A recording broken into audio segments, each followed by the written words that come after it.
Baru-baru ini telah dilaksanakan rapat terbatas di kantor kepresidenan khusus dalam pembahasan rancangan peraturan presiden tentang pemeliharaan kerukunan umat beragama, sebagai bentuk tindakan pemerintah atas banyaknya gereja yang dipaksa tutup oleh sekelompok umat serta melarang melaksanakan ibadah di tempat itu.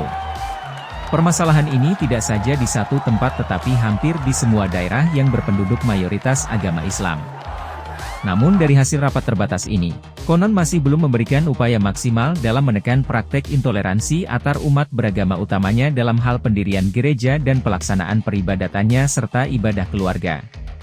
Saat ini pengaturan kerukunan umat beragama ini didasarkan pada peraturan bersama dua menteri yaitu Peraturan Bersama Menteri Agama dan Menteri Dalam Negeri Nomor 9 Tahun 2006 Nomor 8 Tahun 2006 tentang pedoman pelaksanaan tugas Kepala Daerah, Wakil Kepala Daerah dalam pemeliharaan kerukunan umat beragama, pemberdayaan forum kerukunan umat beragama, dan pendirian rumah ibadat.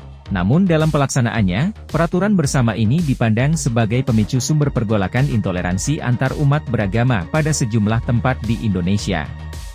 Sesungguhnya, apa yang menjadi titik masalah dari peraturan ini? Permasalahan yang kerap timbul di tingkat paling bawah adalah pendirian gereja, pelaksanaan peribadatan setiap minggu serta pelarangan beribadah bagi kelompok keluarga. Sekarang mari kita telaah akar masalahnya dan bagaimana peraturan bersama ini dapat mengendalikan permasalahan tersebut. Dalam mendirikan gereja, peraturan ini memberikan 3 persyaratan yang harus dipenuhi yaitu syarat administratif, syarat teknis dan syarat khusus.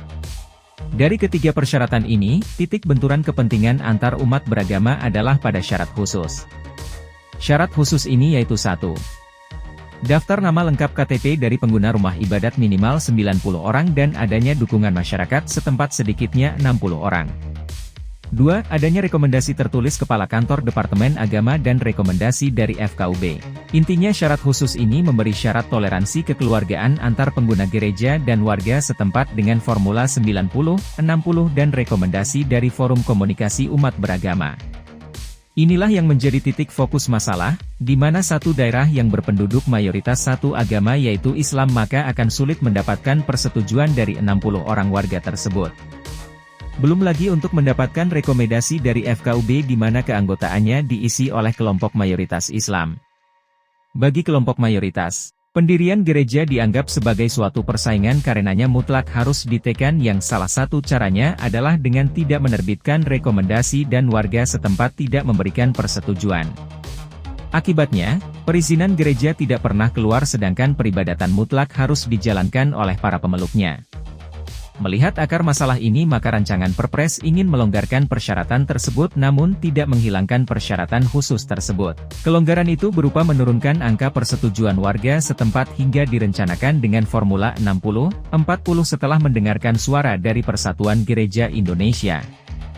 Namun untuk syarat rekomendasi FKUB masih dalam tahap negosiasi agar itu ditiadakan, yaitu cukup hanya rekomendasi dari Kementerian Agama daerah setempat. Apapun dari aturan itu sebenarnya kunci utamanya terletak pada loyalitas pimpinan daerah setempat terhadap warganya dalam semua golongan, di mana saat ini tidak jarang seorang kepala daerah kangkangi peraturan bersama dari dua menteri tersebut. Sedangkan bila itu dalam bentuk peraturan presiden, bila kepala daerah melawannya maka ia bisa dikenakan sanksi pelanggaran undang-undang di mana presiden dapat memberhentikannya secara tidak dengan hormat. Jadi sudah wajar bila kita memberi apresiasi atas perhatian pemerintah tersebut, dan semoga penerbitan peraturan presiden ini menjadi titik awal reformasi intoleransi umat beragama di Indonesia.